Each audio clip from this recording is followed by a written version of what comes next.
सरकारां हर रोज़ पंजाबी पढ़ो पंजाबी पढ़ाओ के बोर्ड लाउंदियां ने। चंगा हुंदा जे अज तो 40 साल पहला इन्हां दी बांह फड़ी हुंदी समय ये सरकारां ने ते अज पंजाबी वैसे ही प्रफुल्लित हो जानी सी। मैं पाकिस्तान गया सी, उत्थे भी मैं नाटक देखे। उत्थे सरकारां चाहे आर्थिक पक्षों साडे नाल पछड़ियां होईयां ने, पर वो नाटकां नूं बहुत उत्साहित करदियां ने। उन्हां लई स्टेज, उन्हां लई खाना, उन्हां लई ईवन के असी भारतीय टीम के नाल मैं गया सी, उन्होंने सब तो पहला नाटक ਅਤੇ हास कलाकारां ਨੂੰ सन्मानित करिया। उस तो बाद साडी वारी आई। तो इन्हां दी प्रेम है, मुहब्बत है, ये कलाकारां लई होर बढ़ोतरी पैदा करनगे। मैं इहदे लई ढेर सारियां दुआवां पेश करदा गुलजार वास्ते। प्रोग्राम देख रहे सारे दर्शकों को मेरे वालों प्यार भरी सत श्री अकाल, नमस्कार, आदाब। मैं हाँ गुलजार पटियालवी। प्रोग्राम सभ्याचारक सांझ विच आप दा स्वागत है। जिवें कि तुसीं जानते हो, प्रोग्राम सभ्याचारक सांझ विच उन्हां शख्सियतां नाल आप नूं रूबरू कराउने हां जिन्हां ने ਸਾਹਿਤ ते सभ्याचार के खेत्र विच बहुत वड्डा योगदान पाया है। सो अज साडे विच हन डॉक्टर सवराज सिंह जी। डॉक्टर सवराज सिंह जी बहुत सारियां किताबां लिखियां हन। इन्हां ने पेशे वजों हार्ट स्पैशलिस्ट हन ते लगभग 40 साल अमरीका विच रहे, अजकल पंजाब विच रह रहे हैं। असी अज नाटक देखण आए सी बारांदरी गार्डन पटियाला विच। डॉक्टर साहब नूं बतौर चीफ गैसट बुलाया गया सी इस नाटक दे विच। ते हुण आपां गल करदे हां डॉक्टर सवराज सिंह जी नाल। डॉक्टर साहब आप जी का स्वागत है सभ्याचारक सांझ विच। सत श्री अकाल डॉक्टर साहब। जिवें कि आपां नाटक सुहाग ते लखी शाह वणजारा देखिया, ये साडे सभ्याचारक ते धार्मिक विरसे नूं दर्शाउंदे नाटक सी। इस तरह हरेक देश दे हरेक कंट्री का वख-वख सभ्याचारक धार्मिक विरसा है। तुसीं वख-वख देशां दे विच तुलनात्मक अध्ययन भी कीता है। ते जिहड़ा अज तुसीं स्पीच दित्ती है ग्लोबल सिनेरियो दे विच भारत दी देन जां भारत दी महानता जां भारत की कर सकदा है, इहदे बारे विचार साडे दर्शकों दे नाल साझे करो जी। देखो अज का जी संसार एक बहुत भयानक जी स्थिति और मोड़ तो लंघ रहा है। ये जो रूस तो यूक्रेन का युद्ध है सिर्फ दो देशों के विच युद्ध नहीं है, ये रूस के नाल सारे पश्चिमी संसार का जो युद्ध हो रहा है।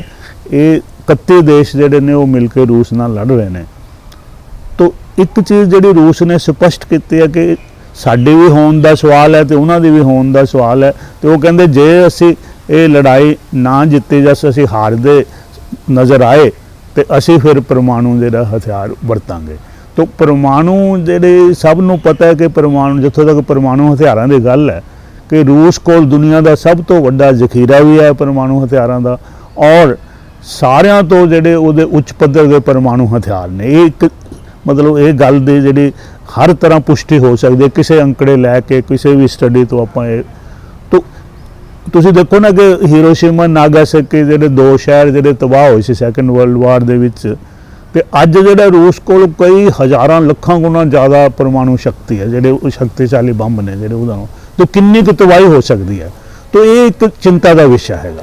तो उस संदर्भ दे विच जेड़ा हैगा असी भारत की भूमिका दे भारत की कर सकता है कि जेड़ा इहो जी स्थिति ना बने कि मतलब संसार नूं जेड़ा हैगा वो संभावित तबाही तो बचाया जा सके।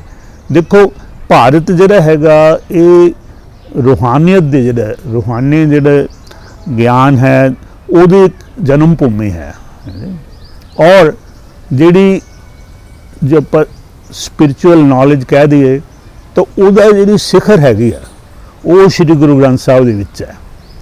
तो इस करके अज दी एक समस्या बड़ी वड्डी ये हैगी है कि जिहड़ा मनुख है जिहड़ा उहने उहदे दो पक्ष जिहड़े एक पदार्थक ते एक जिहड़ा रूहानी पक्ष है, एक मटीरियल है तो एक स्पिरिचुअल है। तो लेकिन अज जिहड़ा समस्या ये हो गई है कि उलार हो गया कि बिल्कुल रूहानी पक्ष के उपर जिहड़ा पोचा फेरता गया। तो इहदे विचों ये समस्यावां निकल रही हैं। तो ज़ाहिर है कि रूहानी पक्ष नूं बहाल करना जिहड़ा है संसार दे विच संतुलन कायम जिहड़ा करन लई जरूरी है। जदों भी देखो कोई भी जिहड़े फैसले है वो असंतुलित अवस्था चो निकलणगे, उलार की अवस्था चो निकलणगे तो वो मतलब माड़े फैसले होणगे। चंगे फैसले करन लई संतुलन बहाल करना जरूरी है। तो ਇਹਦਾ ਮਤਲਬ ਜਿਹੜਾ ਹੈਗਾ ਕਿ ਇਹ ਸਮੱਸਿਆ ਕਿ ਜਿਹੜਾ ਸਪਿਰਿਚੁਅਲ ਖਲਾ, ਇੱਕ ਸਪਿਰਿਚੁਅਲ ਵੈਕਿਊਮ, ਰੂਹਾਨੀ ਖਲਾ ਪੈਦਾ ਹੋ ਗਿਆ, ਉਹਨੂੰ ਭਰਨ ਦੀ ਲੋੜ ਹੈ। तो ਉਹਦੇ ਕਿੱਥੋਂ ਹੈ? तो ਉਹਦੀ ਸਮਰੱਥਾ ਜਿਹੜੀ ਹੈਗੀ ਹੈ ਉਹ ਸ਼੍ਰੀ ਗੁਰੂ ਗ੍ਰੰਥ ਸਾਹਿਬ ਦੇ ਵਿੱਚ ਹੈ ਕਿ ਜਿਹੜਾ ਰੂਹਾਨੀ ਖਲਾ ਹੈ ਉਹਨੂੰ ਪੂਰਾ ਕਰਨ ਦੀ। ਇਹ ਦੇਖੋ ਅੱਜ ਤੋਂ ਲਗਭਗ 100 ਸਾਲ ਪਹਿਲਾਂ ਅੱਜ ਦੇ ਯੁੱਗ ਦੇ ਇੱਕ ਮਹਾਨ ਜਿਹੜੇ ਫਿਲਾਸਫਰ ਹੈ ਬਰਟਨ ਰਸਲ, ਉਹ ਜਿਹੜੇ ਕਿ ਇੰਗਲੈਂਡ ਦੇ ਸ਼ਾਹੀ ਖਾਨਦਾਨ ਦੇ ਵਿੱਚ ਪੈਦਾ ਹੋਏ, ਉਹਨਾਂ ਨੇ ਇਹ ਗੱਲ ਕਹੀ ਸੀ। ਉਹ ਕਹਿੰਦੇ ਵੀ ਜੇ ਦੁਨੀਆ ਬਰਬਾਦ ਹੋ ਜਾਏ, ਤਬਾਹ ਹੁੰਦੀ ਹੈ, ਤਾਂ ਸਿੱਖਾਂ ਦਾ ਕਸੂਰ ਹੋਏਗਾ। ਤਾਂ ਉਹ ਕਹਿੰਦੇ ਕਿਉਂ? ਕਿਉਂਕਿ ਕਹਿੰਦਾ ਵੀ ਸਿੱਖਾਂ ਕੋਲ ਇੱਕ ਗੁਰੂ ਗ੍ਰੰਥ ਸਾਹਿਬ ਦੇ ਰੂਪ ਵਿੱਚ ਇਹੋ ਜਿਹਾ ਫਲਸਫਾ ਸੀਗਾ ਜਿਹਦੇ ਨਾਲ ਇਹ ਦੁਨੀਆ ਬਚ ਸਕਦੀ ਸੀ। ਜੇ ਦੁਨੀਆ ਨੂੰ ਇਹਦੇ ਬਾਰੇ ਦੱਸ ਦਿੰਦੇ ਤਾਂ ਫਿਰ ਦੁਨੀਆ ਤਬਾਹ ਨਹੀਂ ਹੋਣੀ ਸੀ। ਤੋ ਇਹਦਾ ਮਤਲਬ ਇੰਨੀ ਵੱਡੀ, ਇਹ ਐਡਾ ਵੱਡਾ ਦੁਨੀਆ ਦਾ ਜਿਹੜਾ ਅਜੋਕੇ ਯੁੱਗ ਦਾ ਮਹਾਨ ਫਿਲਾਸਫਰ, ਉਹ ਇਹ ਗੱਲ ਨੂੰ ਸਮਝ ਰਿਹਾ ਸੀ ਕਿ ਕੀ ਮਹਾਨਤਾ ਹੈਗੀ ਜਿਹੜੀ ਇਹ ਸ਼੍ਰੀ ਗੁਰੂ ਗ੍ਰੰਥ ਸਾਹਿਬ ਜਾਂ ਭਾਰਤੀ ਚਿੰਤਨ ਦੀ, ਭਾਰਤੀ ਜਿਹੜੀ ਰੂਹਾਨੀਅਤ ਦੀ ਦੁਨੀਆ 'ਚ। ਇਹ ਬਿਲਕੁਲ ਤੁਹਾਡੀ ਗੱਲ ਠੀਕ ਹੈ ਕਿ ਸਾਡੇ ਵਿੱਚ ਕਮੀ ਰਹਿ ਗਈ, ਕੁਤਾਹੀ ਅਸੀਂ ਕੀਤੀ ਹੈ ਕਿ ਅਸੀਂ ਐਡਾ ਜਿਹੜਾ ਮਹਾਨ ਫਲਸਫਾ ਹੈ, ਨਾ ਤਾਂ ਅਸੀਂ ਪੂਰੀ ਤਰ੍ਹਾਂ ਉਹਦੀ ਅਹਿਮੀਅਤ ਆਪ, ਉਹਦੀ ਮਹੱਤਤਾ ਆਪ ਸਮਝ ਸਕੇ ਹਾਂ, ਤੇ ਜੇ ਆਪ ਨਹੀਂ ਸਮਝਦੇ ਅਸੀਂ ਦੂਸਰਿਆਂ ਨੂੰ ਕਿਵੇਂ ਸਮਝਾਵਾਂਗੇ? ਹਾਂਜੀ। ਤੋ ਗੱਲ ਹੈ ਕਿ ਇਹਦੇ 'ਚ ਮੈਂ ਹੁਣ ਤੁਹਾਨੂੰ ਥੋੜ੍ਹਾ ਜਿਹਾ ਦੱਸਦਾ ਵੀ ਕਿਸ ਤਰ੍ਹਾਂ ਕਿਹੜੇ ਸੰਕਲਪ ਨੇ ਜਿਹੜੇ ਇਹ ਰੂਹਾਨੀ ਜਿਹੜੇ ਉਸ ਗਿਆਨ ਦੇ ਵਿੱਚੋਂ ਨਿਕਲੇ। ਇੱਕ ਤਾਂ ਇਹ ਹੈਗਾ ਕਿ ਜਿਹੜਾ ਗਿਆਨ ਜਿਹੜਾ ਹੈਗਾ ਉਹਦੇ ਵੱਖ-ਵੱਖ ਪੱਧਰ ਨੇ, ਗਿਆਨ ਵੱਖ-ਵੱਖ ਪੱਧਰਾਂ ਦਾ। ਇੱਕ ਤਾਂ ਸਾਡਾ ਇੰਦਰੀਆਂ ਰਾਹੀਂ ਜਿਹੜਾ ਮੁੱਢਲਾ ਗਿਆਨ ਹੈ, ਇੰਦਰੀਆਵੀ ਗਿਆਨ ਕਹਿ ਸਕਦੇ ਹਾਂ। ਇੱਕ ਫਿਰ ਸਾਡਾ ਬੁੱਧੀ ਦਾ ਗਿਆਨ ਹੈ, ਬੌਧਿਕ ਗਿਆਨ ਹੈ। ਲੇਕਿਨ ਅਸਲੀ ਜਿਹੜਾ ਗਿਆਨ ਉਹਨੂੰ ਤੱਤ ਗਿਆਨ ਜਾਂ ਆਤਮਿਕ ਗਿਆਨ ਜਾਂ ਰੂਹਾਨੀ ਗਿਆਨ, ਉਹ ਸਪਿਰਿਚੁਅਲ ਨਾਲੇ ਉਹ ਸਭ ਤੋਂ ਉੱਪਰਲੇ ਪੱਧਰ ਦਾ ਗਿਆਨ ਹੈ। ਇੱਕ ਤਾਂ ਇਹ ਚੀਜ਼ ਜਿਹੜੀ ਸਾਨੂੰ ਸਮਝਣੀ ਚਾਹੀਦੀ ਹੈ। ਦੂਸਰੀ ਚੀਜ਼ ਇਹ ਹੈ ਕਿ ਇੱਕ ਹੁੰਦੀ ਹੈ ਇਨਫੋਰਮੇਸ਼ਨ, ਇੱਕ ਹੁੰਦੀ ਹੈ ਨੌਲੇਜ, ਇੱਕ ਹੁੰਦੀ ਹੈ ਵਿਜ਼ਡਮ। ਪੰਜਾਬੀ 'ਚ ਆਪਾਂ ਕਹਿੰਦੇ ਜਾਣਕਾਰੀ, ਗਿਆਨ ਤੇ ਸਿਆਣਪ। ਇਹ ਤਿੰਨੇ ਚੀਜ਼ਾਂ ਇੱਕ ਨਹੀਂ ਹੈਗੀਆਂ। ਇਹਦੇ 'ਚ ਇਹ ਹੈਗੇ ਕਿ ਇਨਫੋਰਮੇਸ਼ਨ ਜਿਹੜੀ ਜਾਣਕਾਰੀ ਆਪਣੇ ਆਪ ਗਿਆਨ ਨਹੀਂ ਬਣਦੀ, ਉਹਨੂੰ ਕੰਪਿਊਟਰਾਂ ਦਾ ਸਭ ਕੁਝ ਪਿਆ ਹੈਗਾ, ਗੂਗਲ ਤੇ ਸਭ ਕੁਝ ਪਿਆ। ਹੁਣ ਇਹਦਾ ਮਤਲਬ ਇਹ ਨਹੀਂ ਕਿ ਤੁਸੀਂ ਵੀ ਗਿਆਨਵਾਨ ਹੋ ਗਏ, ਉਹ ਜਜ਼ਬ ਨਹੀਂ ਕਰੋਗੇ ਜਾਣਕਾਰੀ ਤਾਂ ਉਹ ਤੁਹਾਡਾ ਨਹੀਂ ਹੈਗਾ। ਉਹ ਇਸੇ ਤਰ੍ਹਾਂ ਜੇ ਤੁਹਾਨੂੰ ਗਿਆਨਵਾਨ ਵੀ ਹੋ ਗਏ ਤਾਂ ਮਤਲਬ ਇਹ ਨਹੀਂ ਤੁਸੀਂ ਸਿਆਣੇ ਹੋ ਗਏ। ਸਿਆਣੇ ਹੋਣ ਲਈ ਤੁਹਾਨੂੰ ਉਹ ਗਿਆਨ ਨੂੰ ਅਮਲ 'ਚ ਲਿਆਉਣਾ ਪੈਂਦਾ ਹੈ। ਤਜਰਬਾ ਜਿਹੜਾ ਐਕਸਪੀਰੀਅੰਸ ਜਿਹੜਾ ਉਹ ਤੁਹਾਨੂੰ ਸਿਆਣਪ ਦਿੰਦਾ ਹੈ। ਇੱਕ ਤਾਂ ਇਹ ਹੈ। ਹੁਣ ਇਹ ਜਿਹੜੇ ਫਰਕ ਨੇ ਪੱਛਮ ਦੇਸ਼ ਨਹੀਂ ਸਮਝ ਸਕੇ, ਉਹਨਾਂ ਲਈ ਇਹ ਸਾਰੀ ਚੀਜ਼ਾਂ ਇੱਕੋ। ਕਹਿੰਦੇ ਇਨਫੋਰਮੇਸ਼ਨ ਅਸੀਂ ਦੇਤੀ ਦੁਨੀਆ ਨੂੰ, ਆਪੇ ਲੋਕ ਗਿਆਨਵਾਨ ਹੋ ਗਏ। ਹੈ ਨਹੀਂ, ਇੱਦਾਂ ਨਹੀਂ ਹੋਇਆ। ਇਨਫੋਰਮੇਸ਼ਨ ਨਾਲ ਆਪਣੇ ਆਪ ਨਹੀਂ ਬੰਦੇ ਨੇ ਗਿਆਨਵਾਨ ਹੋਣਾ ਹੈ। ਉਹਦੇ ਲਈ ਉਹਨੂੰ ਜਜ਼ਬ ਕਰਨ ਦੀ ਲੋੜ ਹੈ, ਉਦਮ ਕਰਨ ਦੀ ਲੋੜ ਹੈ, ਔਰ ਜਜ਼ਬ ਕਰਨ ਤੋਂ ਬਾਅਦ ਵੀ ਤਜਰਬੇ ਦੀ ਲੋੜ ਹੈ। ਸਾਡੇ ਕੋਲ ਤਜਰਬਾ ਬਹੁਤ ਹੈ ਪੂਰਬ ਦੇ ਵਿੱਚ, ਜਿਹੜਾ ਭਾਰਤ 'ਚ ਹਜ਼ਾਰਾਂ ਸਾਲਾਂ ਦਾ ਤਜਰਬਾ ਹੈ ਸਾਡੇ ਕੋਲ। ਪੱਛਮ ਕੋਲ ਉਹੋ ਜਿਹਾ ਤਜਰਬਾ ਨਹੀਂ ਹੈ। ਇੱਕ ਫਿਰ ਚੀਜ਼ ਹੈ, ਸਾਡੇ ਗੁਰੂ ਸਾਹਿਬ ਨੇ ਇਹ ਦੱਸਿਆ ਸਾਨੂੰ ਕਿ ਜਿਹੜਾ ਕੋਈ ਚੀਜ਼ ਸਿਰਜਦਾ ਹੈ ਉਹ ਉੱਪਰ ਹੁੰਦਾ ਹੈ। ਦੇਖੋ ਪਰਮਾਤਮਾ ਨੇ ਮਨੁੱਖ ਨੂੰ ਸਿਰਜਿਆ, ਮਨੁੱਖ ਨੇ ਟੈਕਨੋਲੋਜੀ ਬਣਾਈ, ਤਾਂ ਉਹਦਾ ਹੋਣਾ ਕੀ ਚਾਹੀਦਾ ਕਿ ਪਰਮਾਤਮਾ ਸਭ ਤੋਂ ਉੱਪਰ ਹੈ, ਉਸ ਤੋਂ ਥੱਲੇ ਮਨੁੱਖ ਹੁੰਦਾ ਹੈ ਤੇ ਉਸ ਤੋਂ ਥੱਲੇ ਟੈਕਨੋਲੋਜੀ ਹੈ। ਤਾਂ ਉਹਨਾਂ ਨੇ ਕੀ ਕੀਤਾ ਕਿ ਇਹਨੂੰ ਬਿਲਕੁਲ ਪੁੱਠਾ ਕਰਤਾ। ਟੈਕਨੋਲੋਜੀ ਸਭ ਤੋਂ ਉੱਪਰ ਕਰਤੀ, ਮਨੁੱਖ ਉਸ ਤੋਂ ਥੱਲੇ, ਤੇ ਰੱਬ ਜਿਹੜਾ ਉਹਨੂੰ ਸਭ ਤੋਂ ਥੱਲੇ ਕਰਤਾ। ਇਹ ਗੱਲ ਜਿਹੜੀ ਹੈ, ਮੇਰੀ ਅਮਰੀਕਾ 'ਚ ਜਿਹੜੀ ਕਿਤਾਬ ਛਪੀ ਕ੍ਰਾਈਸਿਸ ਇਨ ਸਿਵਿਲਾਈਜੇਸ਼ਨ, ਜਿੰਨੀਆਂ ਮੈਂ ਤੁਹਾਨੂੰ ਗੱਲਾਂ ਕਹੀਆਂ ਉਹਦੇ 'ਚ ਮੈਂ ਅਮਰੀਕਾ 'ਚ ਮੇਰੀ ਕਿਤਾਬ ਛਪੀ ਸੀਗੀ ਕ੍ਰਾਈਸਿਸ ਇਨ ਸਿਵਿਲਾਈਜੇਸ਼ਨ, ਸਿੱਖ ਪਰਸਪੈਕਟਿਵ, ਤੇ ਉਹਦੇ 'ਚ ਸਾਰੀਆਂ ਚੀਜ਼ਾਂ ਮੈਂ ਜਿਹੜੀਆਂ ਗੱਲਾਂ ਡਿਸਕਸ ਕੀਤੀਆਂ। ਔਰ ਉਹਦੇ 'ਚ ਮੈਂ ਅਮਰੀਕਾ ਨੂੰ ਉਸ ਵੇਲੇ 25 ਸਾਲ ਤੋਂ ਜ਼ਿਆਦਾ ਇਹ ਚੇਤਾਵਨੀ ਦਿੱਤੀ ਕਿ ਜਿਹੜਾ ਤੁਸੀਂ ਇਹ ਕਰ ਰਹੇ ਹੋਗੇ ਇਹ ਗਲਤ ਹੈ, ਕਿ ਜਿਹੜਾ ਤੁਸੀਂ ਸਾਡਾ ਜਿਹੜਾ ਇਹ ਰਵਾਇਤੀ ਤਜਰਬਾ ਹੈਗਾ ਉਹਦੇ ਤੋਂ ਸਿੱਖੋ। ਕਿ ਇਹ ਜਿਹੜਾ ਤੁਸੀਂ ਇੱਕ ਸਾਡਾ ਇਹ ਵੀ ਤਜਰਬਾ ਅਸੀਂ ਕਿਹਾ ਕਿ ਸਾਨੂੰ ਗੁਰੂਆਂ ਨੇ ਸਮਝਾਇਆ ਹੈ ਕਿ ਜਿਹੜਾ ਗਿਆਨ ਹੈ, ਨੌਲੇਜ ਹੈ, ਉਹਦਾ ਜਿਹੜਾ ਸੰਗ ਹੁੰਦਾ ਹਮੇਸ਼ਾ ਨਿਮਰਤਾ ਨਾਲ ਹੁੰਦਾ ਹੈ। ਨਿਮਰਤਾ ਵਾਲਾ ਬੰਦਾ ਹੀ ਗਿਆਨਵਾਨ ਹੋ ਸਕਦਾ। ਜਦੋਂ ਹੰਕਾਰ ਆ ਜਾਂਦਾ ਤਾਂ ਬੰਦਾ ਅਗਿਆਨ ਵੱਲ ਧੱਕਿਆ ਜਾਂਦਾ ਹੈ। ਤਾਂ ਹੁਣ ਅੱਜ ਦੀ ਸਮੱਸਿਆ ਇਹੀ ਹੈ ਕਿ ਪੱਛਮ ਨੂੰ ਹੰਕਾਰ ਹੋ ਗਿਆ ਕਿ ਮਤਲਬ ਜਿਹੜਾ ਕਿ ਅਸੀਂ ਤਕੜੇ ਹਾਂ, ਸਭ ਨੂੰ ਅਸੀਂ ਉੱਪਰ ਹਾਂ। ਤਾਂ ਨਹੀਂ, ਸਾਡੇ ਗੁਰੂ ਸਾਹਿਬ ਕਹਿੰਦੇ ਕਿ ਨੀਵਾਂ ਬੰਦਾ ਜਿਹੜਾ ਨਿਮਰਤਾ ਵਾਲਾ ਬੰਦਾ ਉਹ ਉੱਪਰ ਹੁੰਦਾ ਹੈ। ਜਿਹੜਾ ਬੰਦਾ ਆਪਣੇ ਆਪ ਉੱਪਰ ਸਮਝਦਾ ਉਹ ਉੱਪਰ ਨਹੀਂ ਹੁੰਦਾ।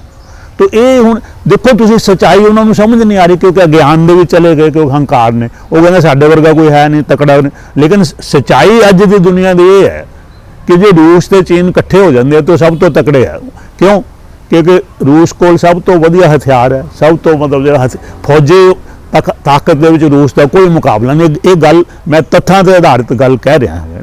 और जो अज तक तजर्बा 31 देशों का होया, 31 देश मिल के भी अज रूस सारिਆਂ ਨੂੰ कुट रहा, तो ये एक उस चो निकलती है गल। और आप फैक्ट्स एंड फिगर्स भी देख रहे हैं भी किहड़े हथियार उन्होंने की सुपीरियरिटी है, की उन्होंने उच्चता हैगी, परमाणु हथियार क्वांटिटी तो क्वालिटी तो गिणती तो ये सारी चीज़ां वेरीफाई। तो दूसरी चीज़ एक होर निकलती है कि अज दे आर्थिक तौर पर जे दुनिया का सब तो शक्तिशाली देश है तो चीन है। ये मतलब क्योंकि जी आर्थिकता उही हुंदी है जिथे चीज़ां प्रोड्यूस हो रही हैं, मैन्युफैक्चरिंग हो रही है।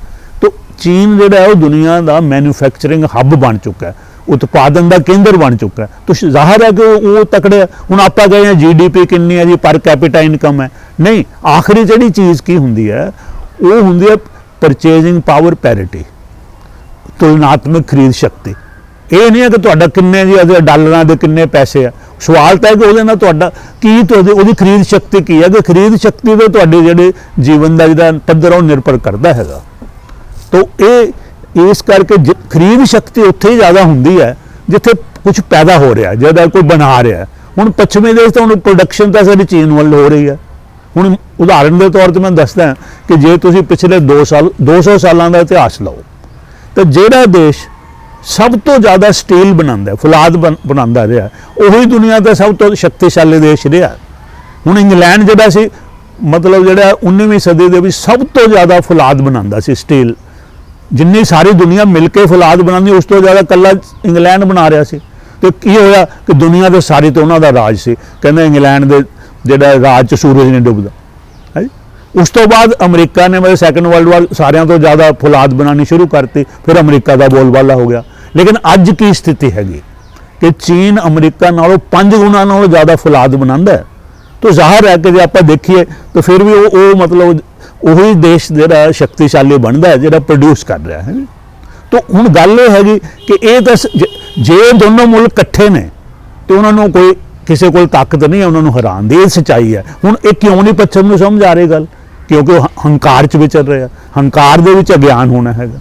तो आखिर जिहड़ा हैगा भारत की की भूमिका हैगी है कि भारत जिहड़ा साडा ज्ञान है वो पश्चिम नूं मतलब जिहड़ा साडा तजर्बा है जिहड़ा और जिहड़ा साडा जिहड़ा सब तो उपरले दर्जे का ज्ञान जिन्होंने तत्व ज्ञान या आत्मक ज्ञान या स्पिरिचुअल नॉलेज किया गया है वो बारे उन्होंने जानू कराए कि भाई साडी गल सुनो। और भारत की गल क्यों सुननगे, क्यों? क्योंकि जिहड़े रूस ते चीन है उन्होंने तो अपना दुश्मन समझते हैं। हुण बंदा दुश्मन की गल सुनता नहीं हैगा, उन्होंने समझा दुश्मन बंदा समझा नहीं सकता है। तुसीं कहोगे ये तो मेरा दुश्मन मेरे फायदे गल नहीं करता है। हुण लेकिन भारत का जिहड़ा हैगा एक उन्हां दा प्रभाव ये नहीं है, भारत नूं अपना दुश्मन नहीं समझते। तो इस करके जे भारत उन्होंने समझाएगा भी वो कहे भाई मैं तो तुहाडे भले की गल कर रहा भी आपां मतलब जो साडे जिवें मैं पहला जिक्र किया सी कि गुरु ग्रंथ साहिब दे भी देखो ना ये जिक्र है कि बंदे का की फर्ज है। वो कहते कि जगत जलंदा रख ले अपनी किरपा धार, जित द्वारे उभरे तिते ले उभार। बई जदों दुनिया तबाह होने के कंढे खड़ी है तो हर एक बंदे का यह फर्ज बनता है कि कुछ ना जिद्दां भी हो सकता है आप यतन करिए कि इन्हूं बचाया जाए है।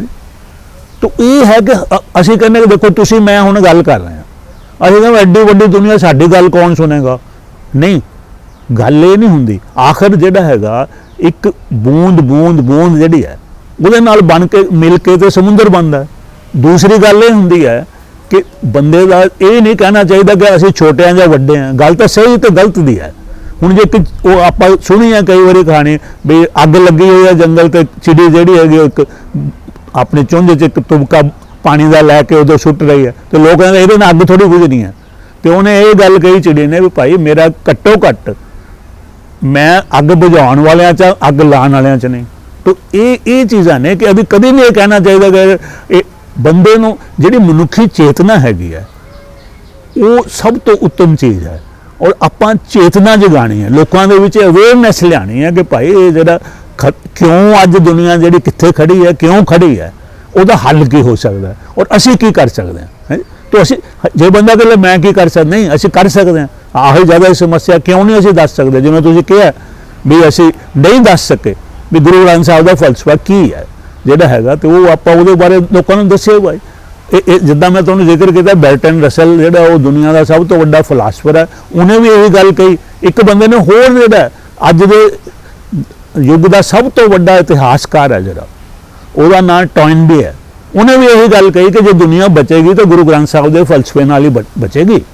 तो देखो अज दे सब तो वड्डा युग का महान फिलासफर भी यही गल कह रहा है, अज दे युग का सब तो महान इतिहासकार भी यही गल कह रहा। तो इसका मतलब असी जे गुरु ग्रंथ साहब के फलसफे बारे या पूर्वी चिंतन, असल दे तो गुरु ग्रंथ साहब का फलसफा जोड़ा है पूर्वी चिंतन और पूर्वी अध्यात्मकता की शिखर है और वह निचोड़ है। तो इस असी गुरु ग्रंथ साहब का जो फलसफे की गल करते हैं तो समुचा पूर्व का जो चिंतन है, पूर्व की अध्यात्मकता है और पूर्व का जो इतिहासिक तजर्बा है, वो सारी चीज़ असी उन्होंने जाणू कराने पाई। अज जो समस्या पैदा हुई है तो तुहाडे नाल जिहड़ा हुई है तुहाडे पश्चिमी हंकार नाल, ते उहदा हल जिहड़ा हैगा वो पूर्वी फलसफे, पूर्वी चिंतन, पूर्वी अध्यात्मकता चों निकलना है। तो ये गल मतलब जदों हुण मरदा की ना करदा उन्होंने हुण पता है, हुण मतलब जिहड़े पश्चिमी देश जिद्दां यूक्रेन दे जो कुट पै रही है तो वो चिंतित ने बहुत, वो खुद बड़े चिंतित हैं। उन्हों का जो संकट है तुम देखो ना, एक सारे पासों देख लो, चाहे कनेडा जो हो रहा है, चाहे इंग्लैंड च जो हो रहा है, साडे लोग बड़े प्रभावित हो रहे हैं क्योंकि ज्यों ज्यों इस लड़ाई कारण जो संकट जो एक तो आर्थिक ही संकट जो वधिया है उहदे नाल इन्ना उहदे नाल साडे लोकां नूं मतलब जो बहुत सख्त जो मुश्किलों का सामना करना पै रहा। रोटी खोनों अज जो है कनेडा के विच इन्ना जो अमीर मुल्क है, उत्थे हज़ारां जिहड़े साडे नौजवान ने वो मतलब अज जे उन्होंने रोटी नसीब होंदी गुरुद्वारा साहब के लंगरां चों हो रही है। तो ये मतलब ये जिहड़ा संकट जिहड़ा पैदा होया है ये तो आर्थिक संकट है। तो तुसीं ये मतलब इमेजिन करो कि कल नूं जे परमाणु मतलब जे चल जांदे हथियार तो फिर की होएगा कि असी की परमाणु हथियार जिहड़े ने आपां हुण पंजाबी लोग भी या सिख भी लोग जिहड़े ने असी सारी दुनिया 'च बड़ी वड्डी गिणती 'च वस रहे हैं। तो जिथे भी आपां देखिया सी कि यूक्रेन दे भी जदों उदों शुरू दे विच किन्ने साडे स्टूडेंट सी पंजाबी, उत्थे किन्ने भारतीय स्टूडेंट सीगे, ते जदों लड़ाई होई तो उन्हां नूं किन्नियां मुश्किलां दा सामना करना पिया, उत्थों निकलना ही किन्ना मुश्किल हो गया। हुण तुसीं देखो जे कल नूं मतलब रूस की ज्यों लड़ाई वधी उदों सुटने शुरू कर दे, इंग्लैंड के सुटे, कनेडा अमरीका के सुटे, जिन्ने भी हो, तो उहदे नाल साडे बंदिआं नूं एक मतलब जिहड़ा हुण तां सिर्फ आर्थिक संकट का सामना करना पैंदा, फिर साडी होंद नूं भी खतरा है। तो इस करके असीं ये कहिए कि असीं की लैना है गल्लां ते मतलब असीं किहड़ा मतलब इहदे नाल सीधे तौर पर प्रभावित हो रहे हैं। ठीक है, सीधे तौर पर नहीं है कि साडा मसला भी साडी लड़ाई नहीं, लेकिन लड़ाई तो जो प्रभाव पैणगे उहदे तो असीं बच नहीं सकांगे। तो इस करके तो साडे तो गुरु साहब ने सानू कहा है कि जगत जलंदा रख ले अपनी कृपा तार, जित द्वारे उभरे तिते ले उभार। भी साडा फर्ज है कि कोशिश करिए जिन्ना असीं कर सकते हैं भी संसार दे विच अमन शांति बनी रहे और संसार बचिया रहे, तबाही ना होवे, ये साडा एक नैतिक फर्ज है। सही डॉक्टर साहब जिवें आपां गल करी है सभ्याचार की गल करी है, धार्मिक विरासत की गल करी है, जे आपां गल करते हैं अपने गुरु ग्रंथ साहब च बड़ा वड्डा फलसफा छुपिया होया आ, मतलब समोया होया एक समुंदर है, ज्ञान का समुंदर है, मतलब जिहड़ा सारे संसार नूं सेध दित्ती जा सकती है। जिवें अक्सर मैं देखा तुसीं पूर्व ते पश्चिमी देशां दा आर्थिक सभ्याचारक राजनीतिक अध्ययन करते रहंदे हो और तुहाडे जिहड़े लेख है वो ਵੱਖ-ਵੱਖ अखबारां विच भी छपदे रहिंदे आ। ਜਿਹੜੇ ਪੱਛਮੀ ਦੇਸ਼ ਹੈ ਇਹਨਾਂ ਦਾ ਕੋਈ ਧਾਰਮਿਕ ਵਿਰਸਾ ਜਾਂ ਰੂਹਾਨੀਅਤ ਨਾਲ ਜੁੜੀ ਹੋਈ ਗੱਲ ਇਹਨਾਂ ਦੇ ਪੱਲੇ 'ਚ ਨਹੀਂ ਹੈਗੀ। देखो गल यही तो दुखांत हो जी, मैं तुहानूं किताब दे जिक्र किया मेरे crisis in civilisation A Sikh perspective, एक किताब अमरीका 'च ही छपी सी, वर्ड्सवर्थ प्रेस ने उत्थे छापी और ये जिहड़ी अखबार ये किताब है इसकी चर्चा बहुत सारिया अमरीका दी यूनिवर्सिटियां और बहुत सारे विद्वानां ने ते टिप्पणी की और सारिਆਂ ने इहनूं बड़ा सलाहिया। तो वो मैं यही कहा कि जी समस्या की हो गई कि जिहड़ा पश्चिम की जी सभ्यता सीगी वो आधार जिहड़ा वो ईसाई धर्म ने बनाया, ईसाई फलसफे ने बनाया। हुण लेकिन वो उस तो बिल्कुल उल्ट चले गए। तो मैं उन्होंने ये कहा कि भी जिहड़ा पश्चिमी सभ्यता का आधार है वो ईसाई धर्म ने या ईसाई फलसफे ते बनाया, लेकिन जिहड़ी समस्या ये हो गई है कि तुसीं जिहड़ा हैगा वो उहनूं तां तुसीं जिहड़ा छड्डता ते तुसीं कंज्यूमर कल्चर जिहड़ी है ਜਿਹੜਾ ਖਪਤਵਾਦ ਜਿਹੜਾ ਅਪਣਾ ਲਿਆ। ਹੁਣ ਜਿਹੜੀਆਂ ਈਸਾਈ ਧਰਮ ਦੀਆਂ ਕਦਰਾਂ ਕੀਮਤਾਂ ਸੀਗੀਆਂ, ਇਹ ਜਿਹੜਾ ਖਪਤਵਾਦ ਹੈ ਬਿਲਕੁਲ ਉਹਦੇ ਉਲਟ ਜਾਂਦਾ ਹੈ। ਹੁਣ ਈਸਾਈ ਧਰਮ ਦੇ ਵਿੱਚ ਕਿਹੜਾ ਬੰਦਾ ਚੰਗਾ ਹੈਗਾ, ਕਿਹੜੇ ਗੁਣ ਨੇ ਜਿਹੜੇ ਬੰਦੇ ਦੇ, ਉਹਦੇ 'ਚ ਉਹਦੇ ਸਬਰ ਹੋਵੇ, ਸੰਜਮ ਹੋਵੇ, ਹੈ ਨੀ, ਉਹਦੇ 'ਚ ਉਹਦੇ ਖਿਮਾ ਹੋਵੇ, ਇਹ ਸਾਰੇ ਗੁਣ ਨੇ ਜੋ ਅਸੀਂ ਕਹਿੰਦੇ, ਜੋ ਗੁਰੂ ਗ੍ਰੰਥ ਸਾਹਿਬ 'ਚ ਇਹ ਅਸੀਂ ਗੁਣ ਲੇਕਿਨ ਹੁਣ ਜਿਹੜੀ ਖਪਤਵਾਦ 'ਚ ਕੀ ਆ, ਉਹ ਸੰਜਮ ਦੀ ਥਾਂ ਦਿਖਾਵਾ ਹੈਗਾ।